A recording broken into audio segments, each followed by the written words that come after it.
Қазақстанның сүт зауыттарына жабылып қалу қаупі төніп тұр, бұған шикізат тапшылығы себеп дейді сала мамандары.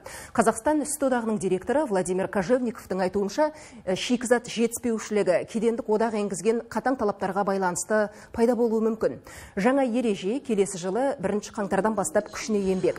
Егер жергілікті тауарлардың сапасы ортақ стандарттарға сәйкес келмесе, онда отандық нарықты шетел өнімдері басып алады деп болжайды. Ресми мәліметтерге сүйенсек, елімізде жыл сайын 5 миллион тонна сүт жиналса, оның 1,5 миллионы өндіріс ошақтарында қайта өңдеуден өтеді. Алайда шикізаттың тең жартысы талапқа сәйкес келмейтін көрінеді. Сондықтан келесі жылдан бастап зауыттарға сапасыз сүтті қабылдауға тыйым салынады. Қазір кәсіпорындардың басым бөлігі шикізаттың 70%-ін үй шаруашылықтарынан сатып алып жүр. Ол жерде сүтті сақтау тәртібі, оны жеткізуді бақылау мүмкін емес.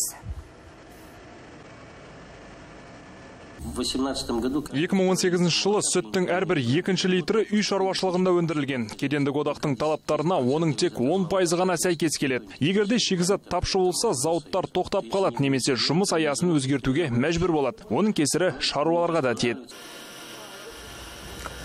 Сүт дағдарысының алдын алу үшін мамандар кедендік одақтың техникалық регламентіне кезең-кезеңмен көшудің жол картасын әзірлеген. Бағдарлама сүтті қабылдаушыларды арнайы оқыту, шаруалармен тығыз қарым-қатынас орнату, сүтті сиырларды бақылауды қамтиды.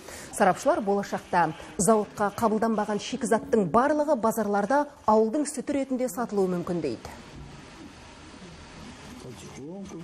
Бізді ветеринарлық бақылау мәліметтерінің жоғы шошытады. Үй шаруашылығында өндірілген сүт тазаланған ба, арнайы сүзгіден өткізілген бе, белгілі температурада пісірілген бе, осындай мәліметтер тапшы. Сүт одағы базарларында сатылған сүтті арнайы сараптамадан өткізді. Зерттеуден соң оның құрамында антибиотиктер, таяқшалар мен зеңнің іздері анықталды.